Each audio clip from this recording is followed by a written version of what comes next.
Live from Honolulu, Hawaii, it's Baptiz by Fire. And here's your host, Justin Baptiz.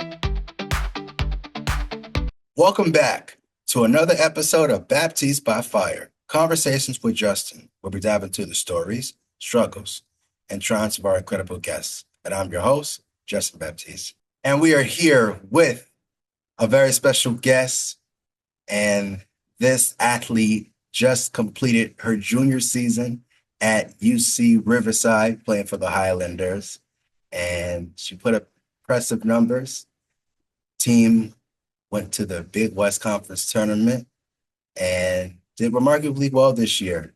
I know that their head coach, Brad, had turned this program around and has put it in the right place.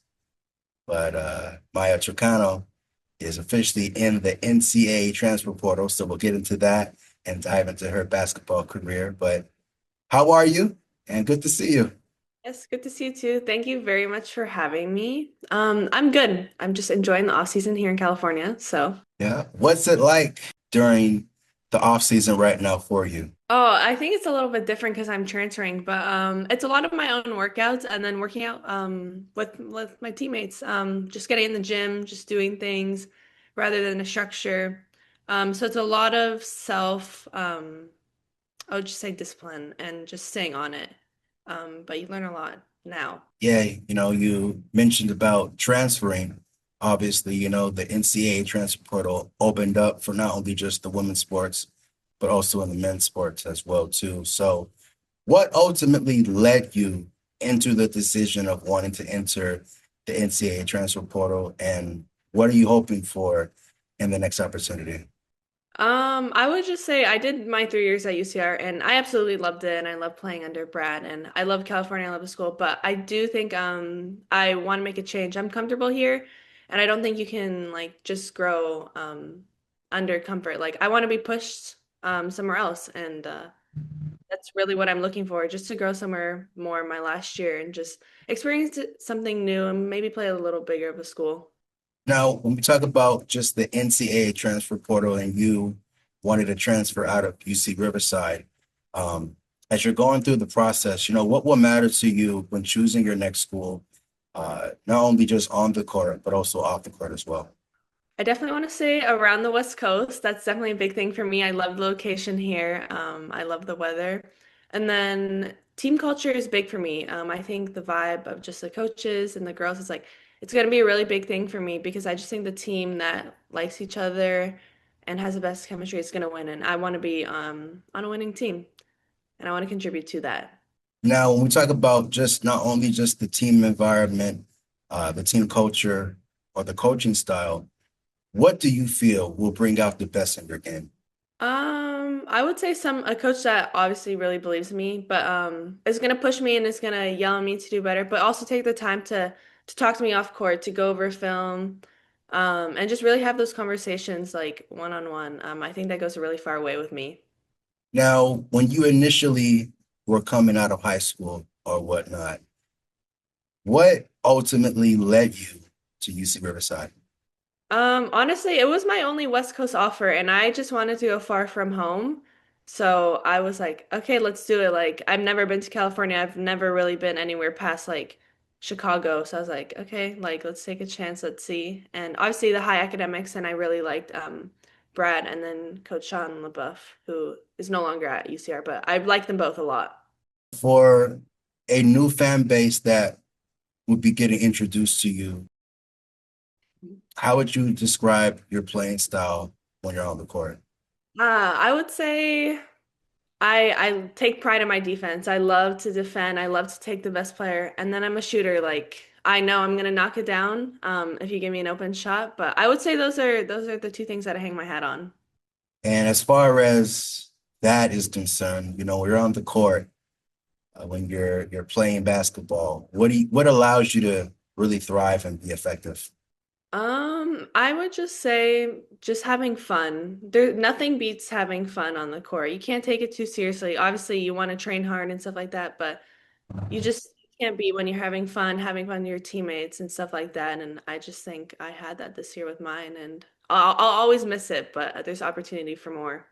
You spent 3 seasons at Mhm. UC Riverside. Obviously, this past season in the 2025-2026 season, you averaged a career high 5.5 points per game and also 3.7 in rebounds. Uh, what do you feel contribute to your success this season? I would actually say working out with my coaches on the side. I think I've always worked out, but this year, I really locked in with one of my coaches, Najee, and we always just shot in the morning and like we just worked on shooting and just different kind of shots. And I think she really developed my shot and gave me the confidence to shoot the ball. So I think I owe that to her. As far as, your experiences at UC Riverside, how have they've not only just helped you throughout the year, but where have you kind of seen just you know, your growth and your development throughout the years? I think UCR and the staff there, they just care about you like more than a basketball player, and it's just so much as a person. They always take the time to sit down with their players and just really just talk about life and just developing like yourself off the court. And I think that's huge, like especially in like Division 1 basketball. It's a business, but not here. And I think they do really care about their players. And I think that that's what really stood out to me in my time in UC Riverside and how much they helped me grow there. Now, as a basketball player, what is one part of your journey that people may not know or see from you? I would say that I wasn't gonna play basketball in college. I was debating on playing soccer as well. I did it both like growing up and I played soccer all the way till grade 12 and I was debating on the two. But I ended up choosing basketball and I don't think anybody knows that. Now, when you were, debating both basketball and soccer, what was the ultimate decision that made you say, you know what, I want to really pursue something in basketball full time? And when was your welcome to the college basketball moment for you? Okay. I think I just like basketball better. I like the energy better. I think people celebrate more and I love that. Like it's just so much fun. And then my welcome to college basketball was my second college basketball game ever. I was starting and I had to guard London Jones on UCLA and it was like wow, like okay, this is what it is. Yeah, you got a chance to play against, UCLA, and, Yeah. ultimately they won the national championship this year. When you're playing against a well-known school and having to go up against great competition, what does that feel like? And how do you feel that makes you want to develop your game or just know that you got to always be ready in the moment? Yeah. So going up against schools like UCLA and those power, I guess now it's Power 4 schools. I used to be scared. I'm not gonna lie, be like, oh my gosh, like they're so fast, they're so strong, they're better. But you actually like I had to flip my mindset. And it's like look at this opportunity to play in front of all these fans in this giant stadium. Like what a blessing that is. And how cool is this that I get to play here? Like, and I have nothing to lose. They have everything to lose. So those games actually this year were my favorite. We played Arizona, and we only lost by 3. And then we played against Utah, and we only lost by 9. And those games are just the most fun because there's the most energy, the bands and stuff like that. It's just such a cool opportunity. Yeah, as for somebody who's played 3 seasons of college basketball and has decided to enter the portal, what advice would you give to those who may be in your shoes, and how are you going to necessarily go about navigating through this process? Never compare your journey to somebody else's. Your journey is unique to you, and like the Lord is faithful and you need to have faith in him and like he will bring what is meant for you. So never doubt any anxieties, give to him like what's meant for you is going to find you and you can't rush it. It's a waiting game and it's hard to wait, but obviously I know he's going to deliver. And as far as deliverance, I guess you could say, we were talking off camera not that long ago, and we were talking about coming out here to Hawaii. And what was that experience like, coming out to Hawaii? I say I played Hawaii 3 times now. Oh, I absolutely love it. The stadium, the environment, the island, like it's Hawaii, like it's beautiful. It's so cool to say I go to Hawaii every year to play basketball. And I think your fan base there is just unmatched, especially like our non-conference games. It's very similar to the Power Four schools. Yeah, I actually played there on your senior night, my freshman year, and like it's one of my like key core college basketball memories because there were so many people and it was so cool. It was such a good environment to play in. So exciting.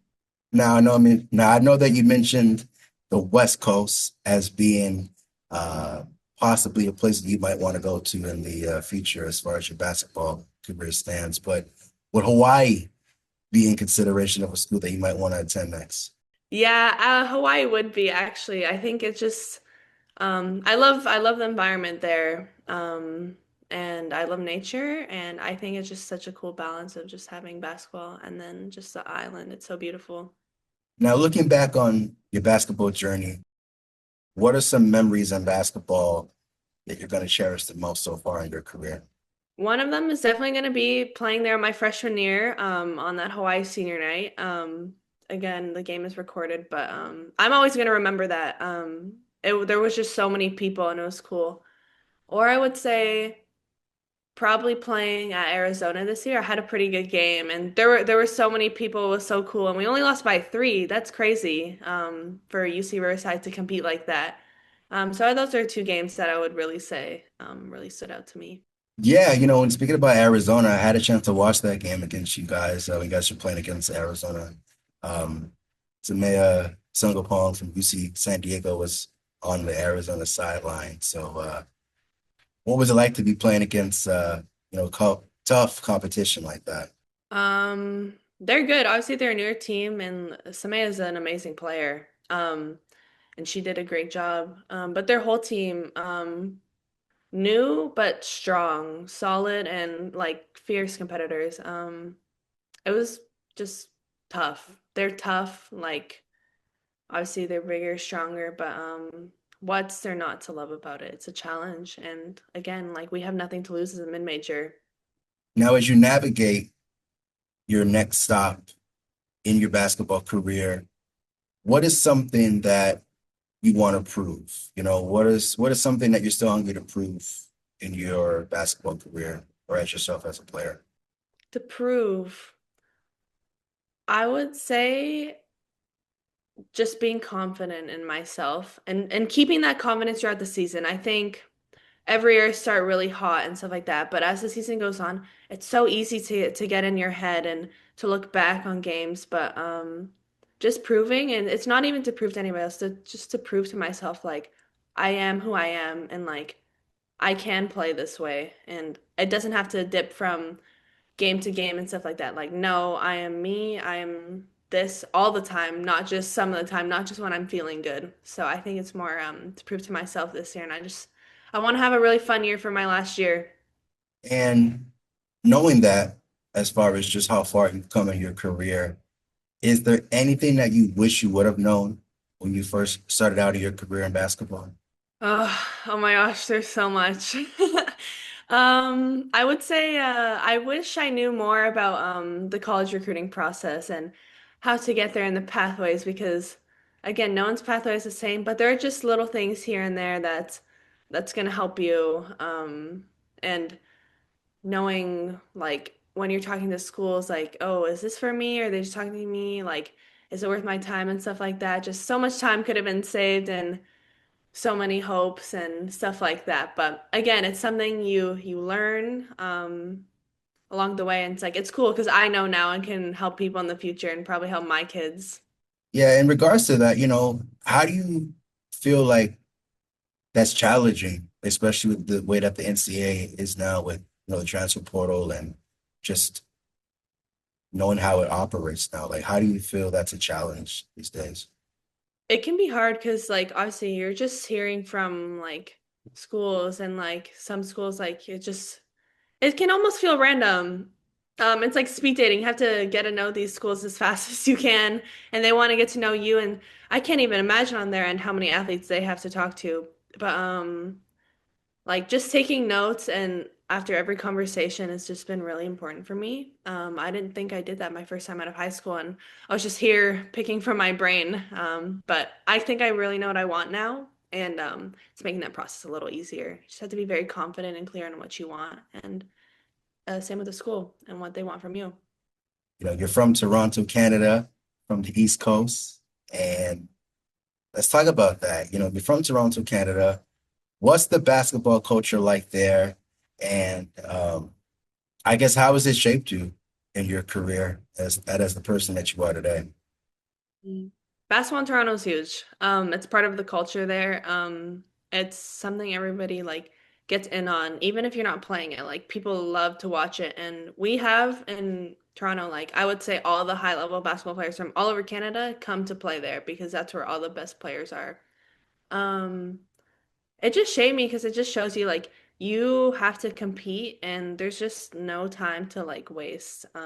There again, there's so many good basketball players. It's so competitive. Like you have to fight for your spot. You have to fight for these opportunities and overall it just develops you to be a good player and come compete here in the States. Like there are so many Division 1 one's basketball players just coming out of there.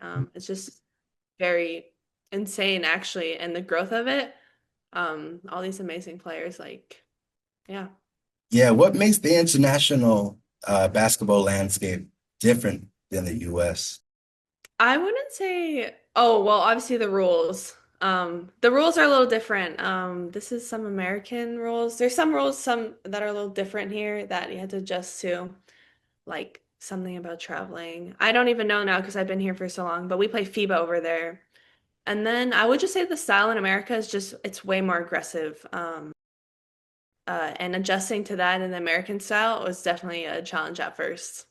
Yeah, it seems like the international basketball landscape of things is it's been a thing now. You have all these international athletes getting drafted and really proving to themselves that they can compete against the US or the Americans or whatnot. Just what makes it so competitive? I mean, I guess you guys are just built differently in the way that you guys are trained, or the competitive mindset is different than the US, or what do you feel about that? I would say the US is obviously better as a whole, just for basketball. Like you guys just produce so many good basketball players, and there's just so many good ones across all the states. But I would say like the elite of just foreign countries, like they're really elite, and I think it's interesting because I would say all the top players in the foreign countries like they know each other. Rather in the States, it's like there's a little bit, there's just so many more. So I would say that is it's interesting. But it's cool to come here and compete against them and just learn and stuff. And obviously you want to do well, you want to prove for your country and stuff like that. And in regards to basketball, is there a player or anybody that inspires you on the court? Anybody that you look under, or look after? I really like Cameron Brink's game and I really like the way she carries herself and how she does stuff off the court too. Balance is super important for me and I think just looking up to someone like that, like I think she just like it's super cool. And as far as your career, long term, what would you say that, the future goals are for you and your career and maybe after basketball is said and done? Um, I would absolutely love to play pro after this year overseas. I want to travel and I want to experience like different types of basketball and different just cultures, I would say. Like the world is so big, so why not? And then after, I think I want to stay in sports.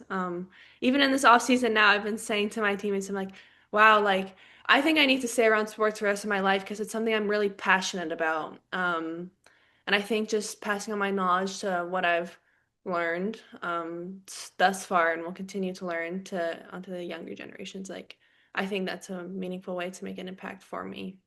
So considering a career in sports, is there anything that you would want to maybe pursue?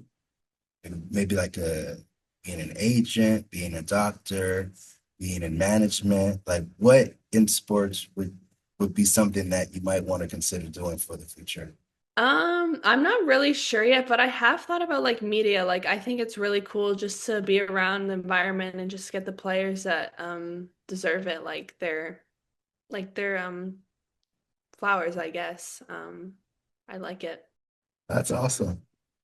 Thanks. Well, I'm definitely looking forward to seeing where you land as far as your next basketball home. And, you've done tremendous things so far in your basketball career, and I'm definitely proud of you and your success. It's been a pleasure to have you here, and I'm wishing you all the best in your career. Thank you so much. Thank you for having me. And that concludes another conversation with Justin. You can reach Justin Baptiz on any of the social media handles listed here. So, until we meet again, remember, it's Baptiz by Fire.